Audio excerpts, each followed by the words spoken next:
बिस्मिल्लाहिर्रहमानिर्रहीम अस्सलामु अलैकुम। प्यारे दोस्तों, आज हम आपको एतिकाफ़ के बारे में बताएंगे कि एतिकाफ़ क्या है, इसके मसले क्या हैं, एतिकाफ़ कितने तरह के होते हैं, इसके मुतल्लिक हदीस क्या है, एतिकाफ़ करने का तरीका क्या है, इसके फ़ायदे क्या हैं। आज हम सब कुछ तफसील से इस वीडियो में जानेंगे। आपसे गुजारिश है कि आप वीडियो को पूरा देखकर जाइए और दोस्तों को भी शेयर ज़रूर करें। चलिए वीडियो शुरू करते हैं।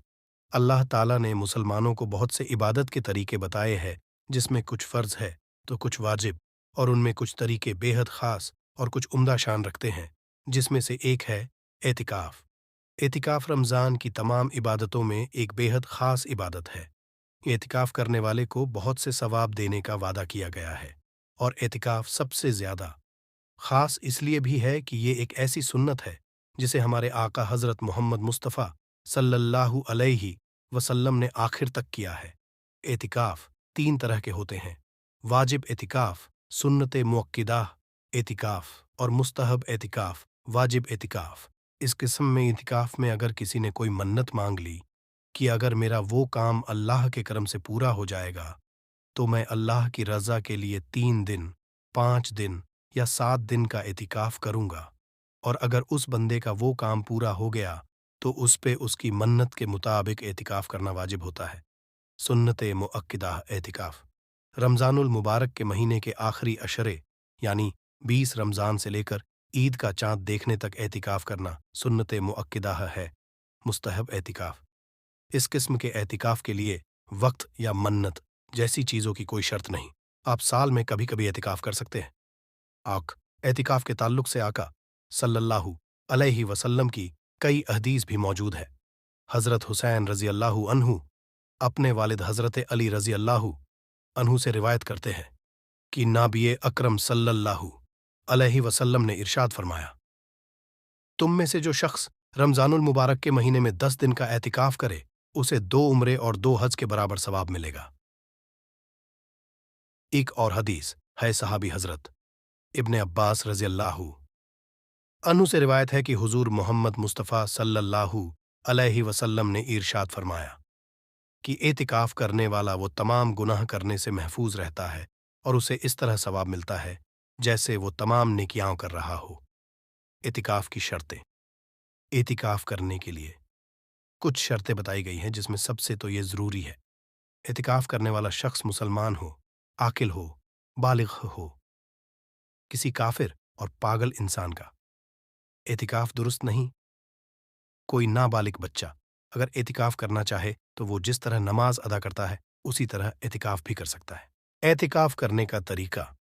अल्लाह का बंदा रमज़ानुल मुबारक के आखिरी अशरे में अपने तमाम किस्म के दुनियावी काम को तर्क करके सिर्फ़ और सिर्फ़ अल्लाह की इबादत के नियत से अल्लाह के घर यानी मस्जिद में रहे, किसी से भी किस तरह की गैर ज़रूरी बात न करे, पूरी तवज्जो के साथ अल्लाह के साथ अपना रिश्ता कायम करे, और ये पक्का इरादा भी करे कि अगर किसी किस्म की कोई मजबूरी या बहुत ज़रूरी मसाइल पेश नहीं आए तो वो मस्जिद से बाहर नहीं निकलेगा। क्या एतिकाफ़ सभी मुसलमान को करना ज़रूरी है? अभी एतिकाफ़ की किस्में आपने पर ही, जिसमें एक किस्म थी सुन्नते मुअक्किदाह एतिकाफ़। ये रमज़ान महीने के आखिरी अशरे की एक ऐसी सुन्नत है जिसे सभी मुसलमान अदा करना चाहिए, लेकिन अगर किसी बस्ती या किसी मोहल्ले की मस्जिद में उस बस्ती या मोहल्ले का कोई एक शख्स भी एतिकाफ़ कर ले तो मोहल्ले के सभी लोगों के लिए काफ़ी है। लेकिन अगर मोहल्ले की मस्जिद में कोई एक शख्स भी एतिकाफ़ नहीं करता तो पूरी की पूरी बस्ती गुनाहगार होगी। सुन्नते मुअक्किदाह एतिकाफ़ ज़रूरी क्यों है? इसके ज़रूरी होने की 3 वजह है। शब कद्र की तलाश। शब कद्र एक ऐसी रात जिसका सवाब 1000 रातों की इबादत से ज़्यादा है, लेकिन इस रात को अल्लाह ने रमज़ान के आखिरी अशरे में छुपा दिया है। ये रात रमज़ान की 21, 23, 25, 37 और 29 तारीख की रातों में कोई सी भी रात हो सकती है।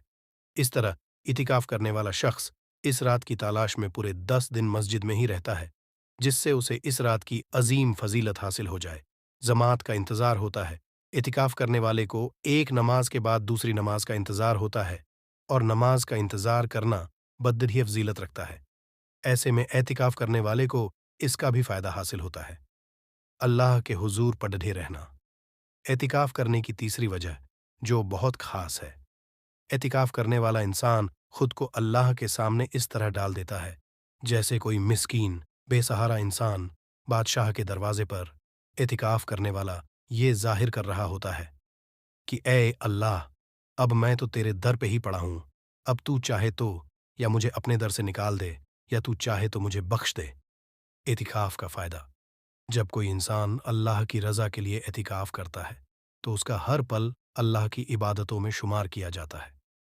उसका खाना पीना सोना जागना उठना बैठना सबके साथ इबादतों में शुमार किया जाता है, और बंदा जब तक एतिकाफ में रहता है वो तमाम किस्म के गुनाहों से दूर रहता है, दुनियावी फसाद से दूर रहता है, जिसका अज्र अल्लाह उसे बेशुमार नेकियां देकर अदा करता है। एतिकाफ किस जगह किया जाता है? मर्दों के लिए।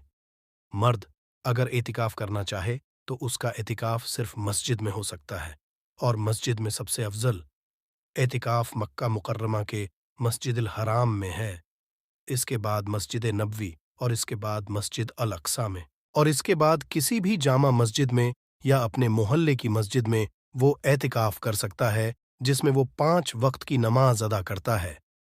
औरत के लिए औरतें भी बेशक एतिकाफ कर सकती हैं। इसके लिए सबसे पहले अगर वो निकाह में है तो अपने शौहर से उसकी इजाज़त हासिल करे, उसके बाद अपने घर में कोई एक जगह पक्की करे जहां वो नमाज अदा करेगी। जो जगह वो अपने एतिकाफ के लिए पक्की करेंगी उसे मस्जिदियत कहते हैं। बस शर्त ये है एतिकाफ के दौरान औरत हैज़ और निफास से पूरी तरह पाक साफ हो। अगर शौहर ने एक बार बीवी को एतिकाफ की इजाज़त दे दी है तो वो दोबारा उसे एतिकाफ करने से मना नहीं कर सकता। क्या एतिकाफ करने मस्जिद से बाहर जा सकता है? एतिकाफ के लिए सबसे ज़रूरी बात यही कि अगर इंसान मस्जिद में एतिकाफ की नियत है तो एक पल के लिए मस्जिद से उस वक्त नहीं निकल सकता जब तक कोई बहुत ज़्यादा ज़रूरत पेश न आए, और अगर वो बेवजह मस्जिद के बाहर चला गया तो उसका एतिकाफ टूट जाता है। मस्जिद की हद क्या होती है? अक्सर लोगों को मस्जिद के हद के बारे उतनी जानकारी नहीं होती है, ऐसे में वो समझ नहीं पाते और उनका एतिकाफ टूट जाता है। इसलिए बेहतर होगा कि आप ये जान लो, मस्जिद सिर्फ उतने हिस्से को ही कहते हैं जितने में नमाज अदा की जाती है। नमाज की जगह के अलावा जितनी भी जगह मस्जिद में होती है, जैसे वुज़ू खाना, गुसल खाना, इस्तिंजा खाना, इमाम साहब का कमरा और भी वगैरह वगैरह, ये सारी जगह मस्जिद के हद से बाहर की जगह है। ऐसे में एतिकाफ करने वाला इन जगहों पर बगैर की वजह से नहीं जा सकता, और अगर वो बेवजह इन जगहों पर जाता है तो उसका एतिकाफ टूट जाएगा। लिहाजा आप इस बात का खास ख्याल रखें। लेकिन एतिकाफ करने वाले को अगर कोई शरई ज़रूरत जैसे किसी वजह से वो नापाक हो गया और गुसल करना उस पर फ़र्ज हो गया, पेशाब या पाखाने की हाजित, वुजू करने के लिए, किसी किस्म की खाने पीने की चीज़ें लाने लिए अगर कोई और मौजूद ना हो तो इन सूरतों में वो मस्जिद की हद से बाहर जा सकता है, लेकिन ये ज़रूरत पूरी होने के बाद फ़ौरन मस्जिद की हद में वापस लौट आए। सुन्नते मुअक्किदाह एतिकाफ का वक्त कब शुरू होता है और कब का ख़त्म होता है? जैसा कि अभी बताया कि सुन्नते मुअक्किदाह एतिकाफ रमज़ान के आखिरी अशरे में किया जाता है, यानी 20वें रोज़े के दिन मगरिब की नमाज के फ़ौरन बाद तीसरा अशरा शुरू हो जाता है। ऐसे में एतिकाफ करने वाला मगरिब नमाज के तुरंत बाद एतिकाफ की नियत कर ले। एतिकाफ करने के लिए रोज़े रखना ज़रूरी है, क्योंकि बग़ैर रोज़े के एतिकाफ नहीं होता। इसके अलावा नमाज, तरावीह, सलातुल तस्बीह, कुरान की तिलावत, नफल नमाज़ें और दीनी किताब को पढ़ना, ये सब मस्जिद के हद में रहकर करता रहे जब तक ईद का चाँद न निकल जाए, क्योंकि ईद का चाँद निकलने के बाद एतिकाफ का वक्त ख़त्म हो जाता है।